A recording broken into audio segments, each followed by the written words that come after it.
இந்த 7 பேரும் சட்டம் இயற்றக்கூடிய அந்த குழுவில் இடம்பெற்று அண்ணல் அம்பேத்கருக்கு பக்கபலமாக இருந்தாங்களா? இது மோடி ஆட்சி, ஸ்டாலின் ஆட்சி, கலைஞர் ஆட்சி, எம்ஜிஆர் ஆட்சி அப்படின்னு சொல்லக்கூடிய ஒரு விஷயம் மக்களுடைய மனப்பான்மை. இது யாருடைய ஆட்சியும் இல்லை. பன்மைத்துவத்தை புறக்கணித்து விட்டு ஒரே நாடு, ஒரே இனம், ஒரே மதம் அப்படின்னு பேசக்கூடிய இந்த குரல் இருக்கு பார்த்தீங்களா? ஒரே மொழி, சோசியலிஸ்ட், செக்யுலரிசம், இந்த 2 வார்த்தையை இதிலிருந்து நீக்கணும். இது இந்துக்களுக்கு எதிராக இருக்கு அப்படின்னு சொல்லி ஒரு வழக்கு தொடுக்கப்படுது. நம்மளை பொறுத்தளவுக்கு 3 மிக முக்கியமான தினங்கள் நம்முடைய நாடு உருவாக்கம் சார்ந்து 3 தினங்கள். 3 இருந்தால் தான் அது நாடு. இந்த கைலாசால நம்ம நாடுன்னு சொல்ல முடியாது. என்ன, அது நாடு கிடையாது. ஆனால் நம்ம ஆளுங்க சொல்லிக்கிட்டு இருக்காங்க கைலாசா நாடு அப்படின்னு சொல்லிக்கிட்டு இருக்காங்க.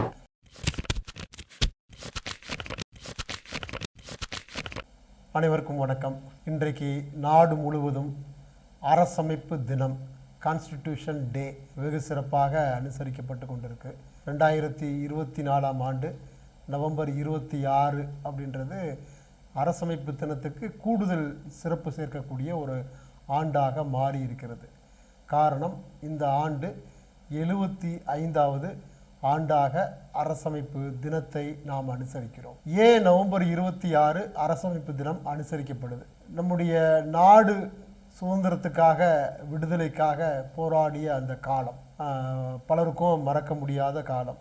நம்ம எல்லாம் பள்ளியில் படிக்கும் பொழுது நாம் படித்த ஒரு பாடம் சுதந்திர போராட்டம், விடுதலை போராட்டம், ஆங்கிலேயர் நம்மை ஆட்சி செய்த காலகட்டம், எண்ணற்ற போராட்டங்கள் நடந்திருக்கு. இந்த காலகட்டத்தில் மிக முக்கியமான ஒரு அரசியல் நகர்வு ஏற்பட்டுச்சு. நம்முடைய தலைவர்கள் இந்தியாவுக்காக, இந்தியாவுடைய அரசியலை தீர்மானிப்பதற்காக அரசியல் நிர்ணய சபையை ஏற்படுத்த வேண்டும் அப்படின்ற கோரிக்கையை தொடர்ச்சியாக ஆங்கிலேயர்கிட்ட தொடர்ச்சியாக கேட்டுக்கிட்டே இருக்கிறாங்க. அது ஒரு பெரிய கூட்டங்களில் இதற்கான தீர்மானங்கள் இயற்றப்பட்டு ஒரு தூது குழுலாம் நியமித்து அந்த தூது குழுவில் இதற்கான தீர்மானங்கள் நியமிக்கப்பட்டு தொடர்ந்து அழுத்தங்கள் கொடுக்கப்பட்டே வந்துச்சு. அதனுடைய விளைவாக 1946 டிசம்பர் 6ஆம் தேதி, நம்ம இப்போ டிசம்பர் 6ன்றது நமக்கு இன்னைக்கு இன்றைய சமூக சூழலில், கலச்சூழலில் டிசம்பர் 6ன்றது வெவ்வேறு வகையில் மிக முக்கியத்துவம் வாய்ந்த ஒரு நாளாக இருக்குது. ஆனால் அன்றைக்கு டிசம்பர் 6, 1946 நம்முடைய அரசியல் நிர்ணய சபை என்பது உருவாக்கப்படுது. அப்போ இந்த உருவாக்கத்தின் போது டாக்டர் ராஜேந்திர பிரசாத் தலைவராக தேர்வு செய்யப்படுறார். இப்போ இந்த சபைக்கு கீழே நம்ம நாட்டுக்காக ஒரு தனித்துவமான சட்டத்தை இயற்றணும் அப்படின்றதுக்காக ஒரு குழுவை, ஒரு சட்ட வரைவு குழு, அதை உருவாக்குறாங்க. அந்த சட்ட வரைவு குழுவினுடைய தலைவராக டாக்டர் B.R. அம்பேத்கர் அவர்கள், அண்ணல் அம்பேத்கர் அவர்கள் நியமிக்கப்படுறாங்க. அந்த குழுவில் 7 பேர் இருக்கிறாங்க. அண்ணல் அம்பேத்கர் அவர்கள் தலைவராக இருக்கிறாங்க. ஒரு 6 உறுப்பினர்கள் இந்த குழுவில் இருக்கிறாங்க. இந்த 6 பேர் யாருன்றதையும் இந்த பொது சமூகத்துக்கு இன்றைக்கி இருக்கிற சூழலில் சுட்டி காட்ட விரும்புகிறேன். அந்த பேரை கொஞ்சம் நான் வச்சுருக்கிறேன் உங்கள்கிட்ட சொல்கிறதுக்காகவே. அதில் 2வதாக இருக்கக்கூடியவர் என் கோபாலசாமி ஐயங்கார். நான் சொல்லலை, வரலாறு சொல்லுது, சட்டம் சொல்லுது. 3வது அல்லாடி கிருஷ்ணசாமி ஐயர். 4வது என் மாதவ ராவ். ஆமாம், எவ்வளோ முக்கியமான ஆட்கள் பாருங்கள். T.D. கிருஷ்ணமாச்சாரி. அடுத்ததாக 6வது K.M. முன்சி. அடுத்து சையது முகமது சாதுல்லா.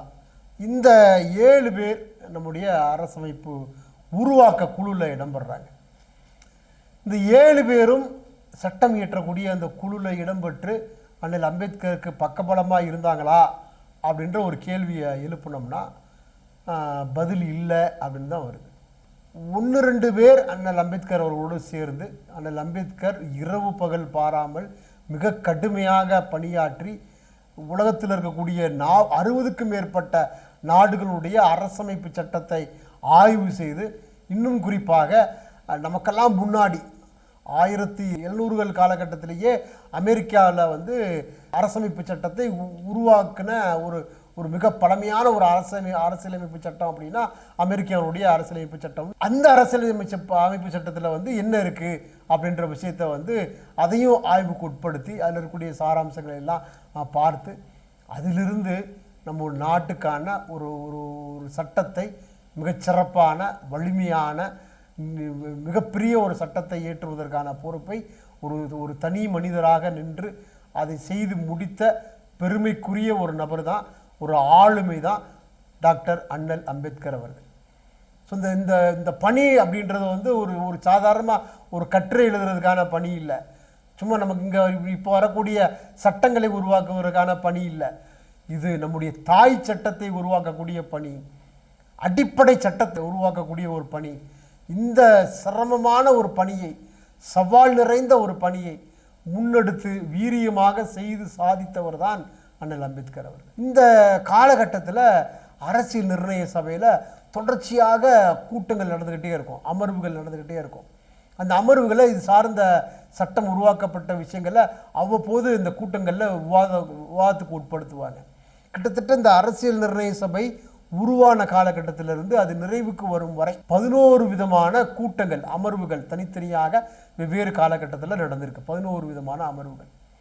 முதல் 9 அமர்வுகளில் இந்த சட்டம் உருவாக்கப்பட்ட அந்த டிராஃப்ட், அந்த வரைவு சட்டத்தை அவ்வப்போது அதில் பிரசன்ட் பண்ணி பலவிதமான விவாதங்கள் நடந்து இது இது வேணும் வேணாம், இது சரி தப்பு அதுன்னு பலவிதமான கருத்துக்கள் அடிப்படையில் விவாதங்கள் நடந்துக்கிட்டே இருக்குது 9 கூட்டங்களில்.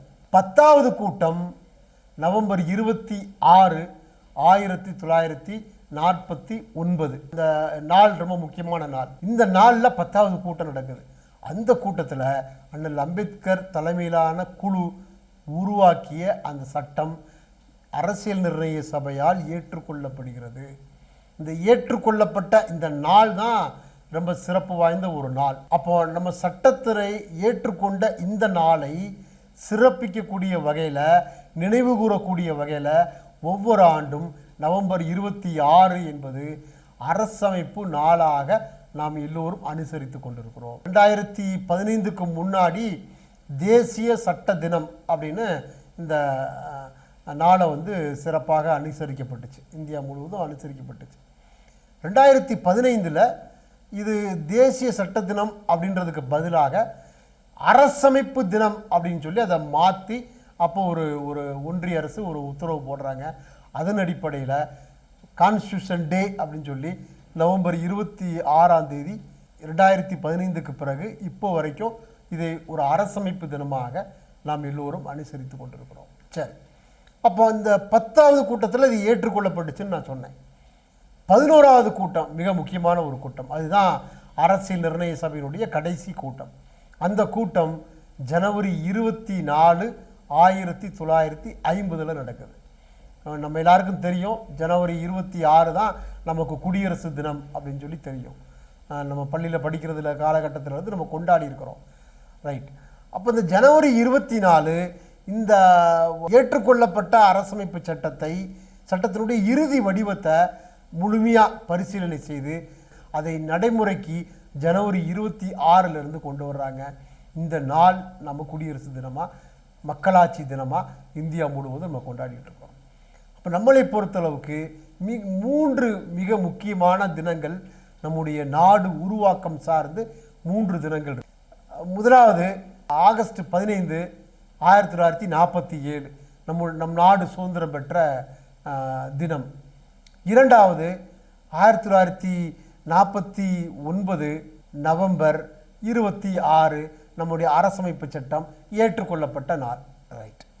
மூன்றாவது ஜனவரி 26, 1950 நம்முடைய சட்டம் நடைமுறைக்கு வந்த நாள். இதை நம்ம குடியரசு தினமாக கொண்டாடுறோம். ஸோ சுதந்திர நாள், அரசமைப்பு நாள், குடியரசு நாள், இந்த 3 நாட்களும் மிக முக்கியமான நாட்களாக நம்ம பார்க்கிறோம். இந்த சட்டம் உருவாக்கப்பட்ட அந்த உருவாக்குவதற்காக எடுத்துக்கொண்ட அந்த காலகட்டம் இருக்குல்ல, அந்த காலகட்டம் கிட்டத்தட்ட 2 வருடம் 11 மாதங்கள் 18 நாட்கள் இந்த சட்டத்தை உருவாக்குவதற்காக இந்த குழு அதை எடுத்துக்கொண்ட காலகட்டமாக இருக்குது. பெரும் காலத்தில் மிக அருமையான ஒரு சட்டத்தை கொண்டு வந்த ஒரு பெரும் பணி இந்த குழுவை போய் சாருது. குறிப்பாக அண்ணல் அம்பேத்கரை போய் சாருது. நம்ம சட்டம் நடைமுறைக்கு வருது. நம்ம சட்டம் நடைமுறைக்கு வரக்கூடிய அந்த காலகட்டம் இருக்குல்ல, அந்த காலகட்டம் ரொம்ப முக்கியமான காலகட்டம். ஒரு நாடு அவ்வளவு எளிதாக உருவாகிறது. இந்தியா என்பது கட்டமைக்கப்பட்ட ஒரு நாடு. இயல்பில் இருக்கக்கூடிய ஒரு நாடு இல்லை, கட்டமைக்கப்பட்ட ஒரு நாடு. ஒரு நாடு எப்படி இருக்கணும் அப்படின்றதுக்கு அரிஸ்டாட்டில் ஒரு 3 விஷயத்தை குறிப்பிடுறாரு. ஒரு நாட்டுக்கு ஒரு நிர்ணயிக்கப்பட்ட அல்லது வரையறுக்கப்பட்ட ஒரு நிலப்பரப்பு இருக்கணும் ஒரு நாட்டுக்கு. அது மட்டும் இல்லை, அந்த நாட்டுக்கான மக்கள் இருக்கணும். வெறும் நிலப்பரப்பு இருந்து என்ன பிரயோஜனம்? மக்கள் இருக்கணும். அப்போ இந்த மக்களை ஆளுவதற்கு ஒரு திறன்மிக்க அரசு இருக்கணும், ஒரு பொதுவான ஒரு அரசு இருக்கணும். அப்போ இந்த 3 முக்கியம். ஒன்று வரையறுக்கப்பட்ட நிலம், மக்கள், அரசு. இந்த 3 இருக்கணும். அப்போ இந்த 3 இருந்தால் தான் அது நாடு. இந்த கைலாசாலாம் நம்ம நாடுன்னு சொல்ல முடியாது, என்ன அது நாடு கிடையாது. ஆனால் நம்ம ஆளுங்க சொல்லிக்கிட்டு இருக்காங்க கைலாசா நாடு அப்படின்னு சொல்லிக்கிட்டு இருக்காங்க. அப்போ இந்த 3 கூறுகள் இருக்கணும் ஒரு நாட்டுக்கு. அப்போ இந்த 3 கூறுகள் இந்தியாவுக்கு இருக்கா அப்படின்ற ஒரு கேள்வி இருக்கு அந்த காலகட்டத்தில், உருவாக்கப்பட்ட காலகட்டத்தில். அப்போ நம்மளுடைய நாடு இப்போ இருக்கிற மாதிரியான ஒரு பரந்துபட்ட நிலப்பரப்பாக இல்லை. இது கட்டமைக்கப்பட்ட ஒரு நாடாக இருக்கு, பல விதங்களில் கட்டமைக்கப்பட்ட ஒரு நாடாக இருக்கு. குறிப்பாக ஒரு சில விஷயங்களை, ஒரு டேட்டாவை நான் சொல்ல விரும்புகிறேன். நம்முடைய நாட்டில், நம்ம நாடு உருவான காலகட்டத்தில் கிட்டத்தட்ட 600க்கும் மேற்பட்ட மன்னர்கள் ஆட்சி செய்த பூமியாக அந்த நம்முடைய பூமி இருக்குது. கன்னியாகுமரியிலிருந்து காஷ்மீர் வரைக்கும் எல்லா நிலப்பரப்புலையுமே மன்னர்களுடைய காலமாக இருக்குது. அங்கங்கே குறுநில பெருநில மன்னர்கள் அங்கங்கே ஆட்சி செய்து கொண்டிருக்கிறாங்க. அது மட்டும் இல்லை, 1000க்கும் மேற்பட்ட ஜமீன்தார் ஒவ்வொரு பகுதியிலையும் அவங்க தீர்மானிக்கக்கூடிய சக்தியாக ஜமீன்தார் இருந்தாங்க. 1000க்கும் மேற்பட்ட சமாஸ்தானங்கள் இருந்துச்சு. திருவாங்கூர், மைசூர், இது மாதிரி 1000க்கும் மேற்பட்ட சமாஸ்தானங்கள் இப்போ இருக்கக்கூடிய இந்தியாவில் அந்த நிலப்பரப்பில் 1000க்கும் மேற்பட்ட சமாஸ்தானங்கள் இருக்குது. அதுபோல் இப்போ 1000க்கும் மேற்பட்ட பகுதிகள் தனித்தனி பகுதியாக இருக்குது, யாருடைய கட்டுப்பாட்டிலையும் கிடையாது. அந்த பகுதிக்குன்னு சில குறிப்பிட்ட மக்கள் அவங்களே அந்த பகுதியை இயக்கக்கூடிய ஒரு பணியை செய்து கொண்டிருக்கக்கூடிய ஒரு சூழல் அப்படின்றது இருந்துச்சு. பலதரப்பட்ட மக்கள் வசிக்கக்கூடிய ஒரு மண்ணாக இருந்துச்சு. ஒரு குறிப்பிட்ட மக்கள்லாம் இல்லை, குறிப்பிட்ட மதமாக இல்லை, குறிப்பிட்ட சாதியாக இல்லை, ஒன்றாக இணைத்து ஒரு நாடு என்பது கட்டமைக்கப்பட்ட ஒரு சூழல் இருந்ததை நம்ம பார்க்குறோம். 50க்கும் மேற்பட்ட பழங்குடியினர் வசிக்கக்கூடிய அந்த பகுதிகள் உள்ளடங்கி இருந்துச்சு. அதையெல்லாம் நம்ம உள்ளே இணைக்கிறோம். இதுவும் இந்தியா, இந்தியாக்குள்ளே வா அப்படின்னு சொல்லி 52க்கும் மேற்பட்ட பழங்குடி பகுதிகளையும் நம்ம உள்ளே கொண்டு இணைக்கிறோம். இப்படி இணைக்கும் பொழுது, இந்த நாடு உருவாகும் பொழுது 18 பிரதான மொழிகள், நம்முடைய தமிழ் மொழி மாதிரி தெலுங்கு, மலையாளம், கன்னடம், ஒடியா, இது மாதிரி இருக்கக்கூடிய 18 பிரதான மொழிகளை கொண்ட ஒரு நாடு உருவாக்கப்படுது. அது மட்டும் இல்லை, 1000க்கும் மேற்பட்ட சின்ன சின்ன மொழிகள் இருக்கக்கூடிய பூமியாக அந்த பூமி இருக்குது, இந்த மண்ணாறு இருக்குது. 1000க்கும் மேற்பட்ட சின்ன சின்ன மொழிகள். இப்போல்லாம் அந்த மொழிகள்லாம் காணாமல் போயிடுச்சு. இதெல்லாம் தேடி பார்க்க வேண்டிய ஒரு அவசியம் இருக்குது. அதே போல் 6 பெரிய மதங்களை கொண்ட ஒரு நாடாக நம்முடைய நாடு இணைக்கப்படுது. சமணமாக இருக்கலாம், இஸ்லாமாக இருக்கலாம், கிறிஸ்தவமாக இருக்கலாம், இந்துக்களாக இருக்கலாம், பௌத்தமாக இருக்கலாம், பல விதமான 6 பிரதான மதங்களை, சீக்கியமாக இருக்கலாம், பல விதமான மதங்களை கொண்ட, அதுபோல் கிட்டத்தட்ட 6400 சாதிகள் கொண்ட மண்ணாக இந்த மண் இருக்குது. இப்போ இங்கே ஒரு நபருடைய ஆதிக்கம் இந்த மண்ணில் இல்லை. அப்போ நான் சொல்லக்கூடிய இந்த கூறில் இருந்து நம்ம புரிந்து கொள்ளக்கூடிய விஷயம் என்ன அப்படின்னா, இந்தியா என்பது இயல்பில் இது ஒரு நாடாக இல்லை. இது பலதரப்பட்ட இந்த மண்ணில் பலதரப்பட்ட நபர்கள் ஆளக்கூடிய ஒரு சூழல் இருந்துச்சு. பல மன்னர்கள் ஆட்சி செய்யக்கூடிய ஒரு பகுதியாக இருந்துச்சு, பல சமஸ்தானங்கள் இருக்கக்கூடிய ஒரு பகுதியாக இருந்துச்சு, ஜமீன்தார்களுடைய கட்டுப்பாட்டில் இருக்கக்கூடிய பகுதியாக இருந்துச்சு, பல மொழி பேசக்கூடியவங்க, பல இனக்குழுக்கள் இருக்கக்கூடிய ஒரு பகுதியாக இருந்துச்சு, பல சாதிகள் இருக்கக்கூடிய பகுதியாக இருந்துச்சு, பல மதங்கள் இருக்கக்கூடிய ஒரு பகுதியாக இருந்துச்சு. ஏன் இதெல்லாம் சொல்கிறேன் அப்படின்னா, இன்னைக்கு நாம் ஒன் நேஷன் ஒன் எலெக்ஷன் பேசிக்கிட்டு இருக்கிறோம், ஒற்றையாக மாற்றிக்கிட்டு இருக்கிறோம். இயல்பில் இது ஒரு பன்மைத்துவம் நிறைந்த ஒரு நாடு. இந்த நாடு உருவான போது பன்மைத்துவம் மிக்க ஒரு நாடாக இருந்துச்சு. பல விஷயங்களை உள்ள இணைத்து ஒரு நாடாக நம்ம கட்டமைத்தோம். அப்படிதான் இந்த நிலப்பரப்பு என்பது உருவாக்கப்பட்டுச்சு. இந்த வரலாறு என்பது மிக முக்கியம். இன்றைய தலைமுறை இந்த வரலாறை தெரிந்து கொண்டால் மட்டும்தான் இன்னைக்கு பன்மைத்துவத்தை புறக்கணித்து விட்டு ஒரே நாடு, ஒரே இனம், ஒரே மதம் அப்படின்னு பேசக்கூடிய இந்த குரல் இருக்கு பார்த்தீங்களா, ஒரே மொழி. இந்த குரல்ல நம்ம புரிந்து கொள்ளணும் அப்படின்னா இந்த வரலாறை புரிந்து கொள்வது, அறிந்து கொள்வது அவசியம். இது ரொம்ப முக்கியமான ஒரு விஷயம். அப்போ இந்தியா என்பது இப்படித்தான் உருவாக்கப்படுது, சட்ட ரீதியாக ஒரு நாடாக உருவாக்கப்படுது. அப்போ இந்த நாட்டுக்காக நான் ஏற்கனவே சொன்ன அண்ணல் அம்பேத்கர் அவர்கள் உருவாக்கி அந்த சட்டம் இந்த நிலப்பரப்பை சட்ட ரீதியாக இணைக்கக்கூடிய பகுதியை, இணைக்கக்கூடிய பணியை செய்து அந்த சட்ட ரீதியான பணியின் விளைவாக ஜனவரி 26, 1950 இந்த நாடு சட்டத்தின் ஆட்சி கொண்ட நாடாக மாறுது. அதன் பிறகும் பல பல சிக்கல்கள் இருக்கு. அந்த சிக்கல்களை எல்லாம் பட்டேல் போன்ற தலைவர்கள் எல்லாம் அவங்களுடைய அதிகாரத்தை பயன்படுத்தி கொண்டு பல குறுநில பகுதிகளை இணைக்கக்கூடிய ஒரு பணியை செஞ்சாங்க. அப்படித்தான் காஷ்மீர் இந்தியாவுக்குள்ளே வருது. அது ஒரு தனி வரலாறு. அதெல்லாம் நம்ம தெரிந்து கொள்ளணும். இன்னைக்கு ஆர்டிகல் 370 அடிப்படையில் இன்னைக்கு காஷ்மீர் சூழலே மாறி போச்சு. அந்த சூழலே மாறிடுச்சு. ஆனால் ஆரம்ப காலகட்டத்தில் இருந்த வரலாறு என்பது நாம் அறிந்து கொள்ள வேண்டிய அவசியம் இருக்கு. இந்த சூழலில் நம்முடைய நாடு இயங்க ஆரம்பிக்குது. ஒரு நாடாக கட்டமைக்கப்பட்டு, ஒரு நாடாக உருவாக்கப்பட்டு, ஒரு குடியரசு நாடாக, மக்களாட்சி நாடாக, ஜனநாயக நாடாக மாற்றம் பெற்று நம்முடைய நாடு 50 தனித்துவமாக இயங்க ஆரம்பிக்குது. இந்த இயங்குதல் அப்படின்றது ரொம்ப முக்கியமான ஒரு விஷயம். நம்ம நாட்டுக்கு இவர் தான் சுப்பீரியர் அப்படின்னு யாரையுமே சொல்ல முடியாது. நம்ம சட்டம் வகுத்து கொடுத்த மிகச்சிறந்த ஒரு ஆயுதமாக அதை பார்க்கலாம். நம்முடைய நாட்டில் யார் அதிகாரமிக்க நபர் அப்படின்னு கேட்டால் பிரதமர்னு சொல்ல முடியாது, குடியரசுத் தலைவர்னு சொல்ல முடியாது, உச்ச நீதிமன்ற தலைமை நீதிபதினு சொல்ல முடியாது. வேறு யாரையும் சுட்டி காமிக்க முடியும் இவர் தான் அதிகாரமிக்க நபர் யாரையும் சொல்ல முடியாது. இங்கே எல்லோருமே சட்டத்திற்கு கீழே இருக்கக்கூடிய நபர். யாராக இருந்தாலும் இந்தியா என்பது சுப்ரீமசி எது அப்படின்னு பார்க்கும்போது கான்ஸ்டிடியூஷன் ஆஃப் இந்தியா தான் சுப்ரீமசி. நம்முடைய அரசமைப்பு சட்டம் தான் இங்கே மிக மிக உயர்ந்த நிலையில் இருக்கக்கூடிய ஒரு சூழலை பார்க்குறோம். இந்த சட்டத்திற்கு உட்பட்டவர்கள் தான் அனைவருமே. நான் கூட பல பயிற்சிகளில் குழந்தைகள்கிட்ட, இளைஞர்கள்ட்ட, பெண்கள்கிட்டலாம் கேட்பது உண்டு. நம்முடைய நாடு யார் ஆட்சி செய்கிறா அப்படின்னு சொல்லி எல்லாம் சொல்லுவாங்க. இது மோடி ஆட்சி, ஸ்டாலின் ஆட்சி, கலைஞர் ஆட்சி, எம்ஜிஆர் ஆட்சி அப்படின்னு சொல்லக்கூடிய ஒரு விஷயம் மக்களுடைய மனப்பான்மை. இது யாருடைய ஆட்சியும் இல்லை, இது சட்டத்தின் ஆட்சி. இந்தியாவில் நடக்கக்கூடியது சட்டத்தின் ஆட்சி. இந்த விஷயத்தை நம்ம உள்வாங்கணும். எந்த தனி கட்சிக்கும் இங்கே ஆட்சி நடத்துறதுக்கான விஷயம் இல்லை. இண்டிவிஜுவலுக்கு அதற்கான அதிகாரம் என்பது இல்லை. இது ஒரு சட்டத்தின் நாடு, சட்டத்தின் ஆட்சி நடக்கக்கூடிய ஒரு நாடு. இங்கே சட்டம் தான் எல்லாத்துக்கும் மேலே அப்படின்னு சொல்லக்கூடிய ஒரு விஷயத்தை நம்ம பார்க்குறோம். இந்த சூழலில் ரொம்ப ரொம்ப முக்கியமானது நம்முடைய கான்ஸ்டியூஷன்.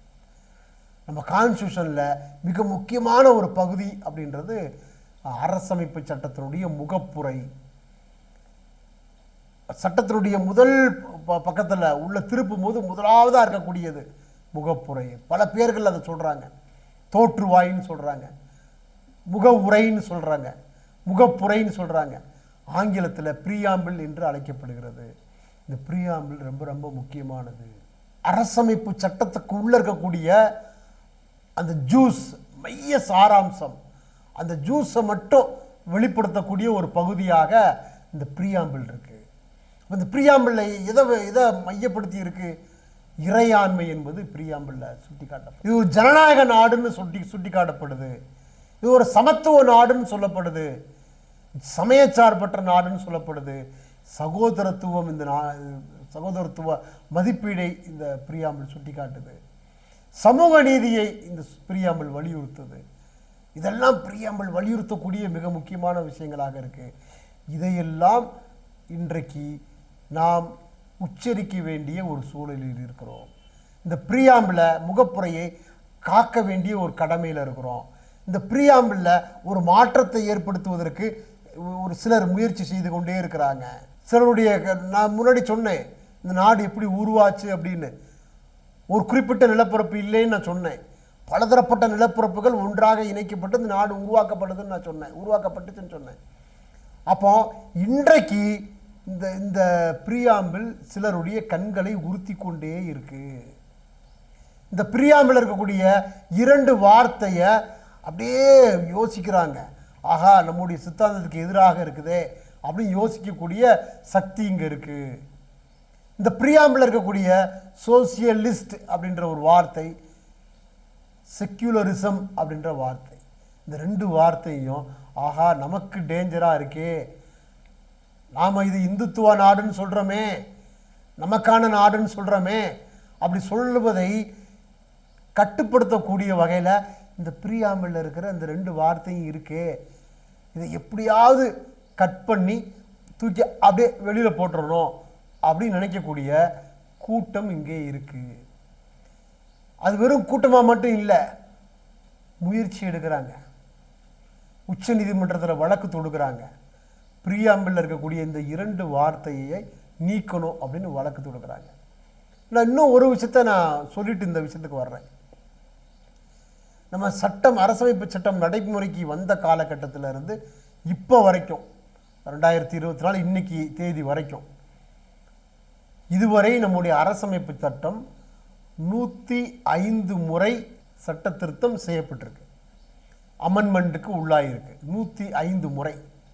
இந்த 105 முறையில் நம்முடைய சட்டம் திருத்தப்பட்ட இந்த சூழலில் ஒரே ஒரு முறை நம்முடைய பிரியாம்பிள் என்பது திருத்தம் செய்யப்பட்டிருக்கு. ஒரு முறை திருத்தம் செய்யப்பட்டிருக்கு. அது 1976 42வது சட்ட திருத்தத்தின் மூலமாக நம்முடைய பிரியாம்பிள் என்பது திருத்தம் செய்யப்படும். 1973 ஒரு மிக முக்கியமான ஒரு வழக்கு உச்ச நீதிமன்றத்தில் நடக்குது. கேசவானந்த பாரதி அப்படின்னு சொல்லக்கூடிய ஒரு பிரபலமான வழக்கு. நான் இப்போ அந்த வழக்குக்குள்ளே நான் போகலை. அதனுடைய வெளிப்பாடா, அந்த வழக்கினுடைய வெளிப்பாடா, அதனுடைய தீர்ப்பினுடைய வெளிப்பாடா பின்னாடி 1976 நம்முடைய பிரியாம்பிள் என்பது திருத்தம் செய்யப்படுகிறது. அம்மையார் இந்திரா காந்தி அவர்கள் பிரைம் மினிஸ்டராக இருந்தாங்க. அப்போ 2 வார்த்தையை உள்ள இணைக்கிறாங்க. ஒரு வார்த்தை சோசியலிஸ்ட், இன்னொரு வார்த்தை செக்யூலரிசம், இன்னொரு வார்த்தை யூனிஃபார்மிட்டி. இந்த யூனிட்டி அண்ட் யூனிஃபார்மிட்டி இந்த வார்த்தையை வந்து இணைக்கப்படுது. அதன் பிறகு இப்போ வரைக்கும் பிரியாம்பிளில் எந்த விதமான சட்ட திருத்தமும் செய்யப்படலை. பல முறை உச்ச நீதிமன்றம் ரொம்ப உறுதியாக சொல்லியிருக்கு, நம்முடைய அரசமைப்பு அடிப்படை, நம்ம அரசமைப்பினுடைய அடிப்படை, basic structure of the constitution, இந்த அடிப்படை என்பது எக்காரணத்தை கொண்டும் யாராலும் எந்த சூழலையும் மாற்ற முடியாது, மாற்றக்கூடாதுன்னு சொல்லியிருக்கு, அறுதிட்டு சொல்லியிருக்கு. அப்போ இதை சேலஞ்ச் பண்ணி தான் இந்த பிரியாம்பிள் இருக்கிற இந்த 2 வார்த்தை, இந்த வார்த்தை சோசியலிஸ்ட், செக்யூலரிசம், இந்த 2 வார்த்தையை இதிலிருந்து நீக்கணும், இது இந்துக்களுக்கு எதிராக இருக்குது அப்படின்னு சொல்லி ஒரு வழக்கு தொடுக்கப்படுது. அந்த வழக்கினுடைய தீர்ப்பு ஒரு 3 நாளைக்கு முன்னாடி உச்ச நீதிமன்றத்தில் வருது. இந்த வழக்கை தள்ளுபடி பண்ணிட்டாங்க. செல்லாதுரா, போடா போடா, செல்லாதுரா அப்படின்னு சொல்லிட்டு நீக்கிட்டாங்க. ஸோ இந்த வழக்கு வந்து ஒரு வரலாற்று முக்கியத்துவம் வாய்ந்த ஒரு தீர்ப்பாக பார்க்கப்படுது. அப்போது பிரியாம்பிள் என்பது உச்ச நீதிமன்றத்தினுடைய தீர்ப்பால் காக்கப்பட்டிருக்கு அப்படின்னு நம்ம சொல்லலாம். இந்த அரசமைப்பு சட்டத்தை மாற்றுவதற்கான பல முயற்சிகள் தொடர்ந்து நடந்து கொண்டே இருக்கு. பல முயற்சிகள் நடந்து கொண்டிருக்கு. 3-4 வருஷத்துக்கு முன்னாடி கூட ஊபியில் வாரணாசி பகுதியில் ஒரு கூட்டம் நடந்து ஒரு இந்துக்களுக்கான ஒரு கான்ஸ்டியூஷன் கொண்டு வரப்படுவதற்கான ஒரு முயற்சி நடந்தது. அது பெரும்பாலும் ஒரு ஒரு பேசு பொருளாக இந்தியா முழுவதும் அந்த செய்தி வந்துச்சு. அதில் அந்த கான்ஸ்டியூஷனை உருவாக்கக்கூடிய அந்த குழு இருக்குல்ல, அந்த குழுவில் ஓய்வு பெற்ற நீதிபதிகளும் உள்ளே இருக்கிறாங்க, பெரிய பெரிய அறிவுஜீவிகளாக இருக்கக்கூடியவர்களும் உள்ளே இருக்கிறாங்க. இருந்து அதற்கான ஒரு ஒரு கான்ஸ்டியூஷனை ஒரு டிராஃப்டை உருவாக்கி அந்த கூட்டத்திலெல்லாம் பிரசன்ட் பண்ணியிருக்கிறாங்க. அதெல்லாம் செய்தியாக பத்திரிகைகளில் எல்லா பத்திரிகைகளையும் செய்தி வெளியில் வருது. அந்த செய்தி சொல்லக்கூடிய செய்தி அப்படின்றது ரொம்ப கொடூரமான செய்தியாக இருக்குது. இந்துக்களுக்கு மட்டுமே ஓட்டுரிமை, இஸ்லாமியர்களுக்கும் கிறிஸ்தவர்களுக்கும் ஓட்டுரிமை இல்லை அப்படின்னு அந்த கான்ஸ்டியூஷனில் அவர்கள் கொண்டு வந்திருக்கக்கூடிய இந்த வரைவு அரசமைப்பு சட்டத்தில் கொண்டு வரக்கூடிய பகுதியாக இருக்குது அப்படின்லாம் பத்திரிகையில் வந்து செய்தியின் மூலமாக அறிய முடிந்தது. இதெல்லாம் நம்ம கண்ணுக்கு முன்னாடி இருக்கக்கூடிய சவாலாக பார்க்குறோம். அண்ணல் அம்பேத்கர் அவர்கள் உருவாக்கிய அந்த அரசமைப்பு சட்டத்திற்கு இருக்கக்கூடிய ஒரு பேர் ஆபத்தாக இந்த களச்சூழலை பார்க்குறோம். இந்த களச்சூழல் அப்படின்றது கொடூரமான ஒரு நகர்வை, அரசியல் நகர்வை ஏற்படுத்திடுமோ அப்படின்ற ஒரு அச்சம் வந்து இருக்குது. சாதாரண எளிய மக்கள் இது போன்ற சூழலில் பாதிக்கக்கூடிய ஒரு நிலை உருவாகும். நம்முடைய நாடு எந்த மதத்தையும் சார்ந்து இல்லை அப்படின்றது நம்ம சட்டம் நமக்கு கொடுத்துருக்கிற மிக முக்கியமான ஒரு அங்கீகாரமாக இருக்குது. இது எந்த இந்த நாட்டுக்கு, எனக்கு, நான் கணேசன் அப்படின்ற தனி மனிதனுக்கு சமயம், எந்த சமயத்தையும் நான் பின்பற்றலாம், எனக்கு எந்த பிரச்சனையும் இல்லை. இன்றைக்கி நான் கணேசனாக இருக்கிறேன், நாளைக்கு நான் இன்னொரு மதத்துக்கு மாறலாம், அடுத்து ஒரு மாதம் கழித்து இன்னொரு மதத்துக்கு மாறலாம். கணேசன் எந்த மதத்தை வேண்டுமானாலும் தழுவலாம். இந்த கணேசனுக்கு எந்த கட்டுப்பாடும் இல்லை, ஒரு தனி மனிதனுக்கு எந்த கட்டுப்பாடும் இல்லை, இந்திய குடிமக்களுக்கு எந்த கட்டுப்பாடும் இல்லை. யார் வேண்டுமானாலும் எந்த மதத்தையும் பின்பற்றலாம், அது என்னுடைய அடிப்படை உரிமை. எனக்கு மத அடையாளம் இருக்குது, இது என்னுடைய தனிப்பட்ட உரிமை. ஆனால் இந்த நாட்டுக்கு மத அடையாளம் இல்லை, இந்த அரசுக்கு மத அடையாளம் இல்லை, இந்த அரசு எந்த மதத்தையும் சார்ந்து இல்லை. இதுதான் நம்ம அரசமைப்பு சட்டம் வலியுறுத்தக்கூடிய மிக முக்கியமான ஒரு விஷயமா இருக்கு. ஆனால் இன்றைக்கு அந்த சூழலே மாறி இருக்கு. இன்னைக்கு தமிழகம் மட்டும் இல்லை, இந்தியாவில் எந்த மாநிலத்துக்கு எந்த அரசு அலுவலகத்துக்கு போனாலும் சரி, அந்த அரசு அலுவலகத்தில் அரசு அலுவலர்கள் இருக்கக்கூடிய பகுதியில் அறையில் பலவிதமான மத அடையாளம் கொண்ட ஃபோட்டோக்கள் இருக்குது. நான் குறிப்பிட்ட ஒரு 1.5 ஆண்டுகள் அரசு துறையில் பணி செய்தேன். நல்லா தெரியும் எனக்கு. பல அரசு வளாகத்தில் கோயில் இருக்குது, பல அரசு வளாகங்களில். இது எப்படி இது உருவாக்கப்பட்டுச்சு? பெருசாக ஒரு புகைப்படம் வந்து அரசு அலுவலகத்துக்குள்ளே இருக்குது, வளாகத்துக்குள்ளே இருக்குது. எப்படி இருக்குது? இதையெல்லாம் தடுக்கக்கூடிய பணியை ஆட்சியாளர்கள் செய்ய வேண்டும். திராவிட மாடல் அப்படின்னு சொல்கிறது முக்கியம் இல்லை. இது சார்ந்த விஷயங்களில் சமய சார்பின்மையை உறுதிப்படுத்துவது அவசியம். அடுத்து சமத்துவம் சட்டத்தில் இருக்குது, பிரியாம்பிளில் இருக்குது, அடிப்படை உரிமைகளில் இருக்குது. சமத்துவம் அப்படின்ற விஷயம் மிக முக்கியமாக போற்றக்கூடிய வகையில் சமத்துவம் அப்படின்றது இடம்பெற்றிருக்கு. ஆனால் நம்முடைய நாடு சமத்துவ நாடாக இருக்கா?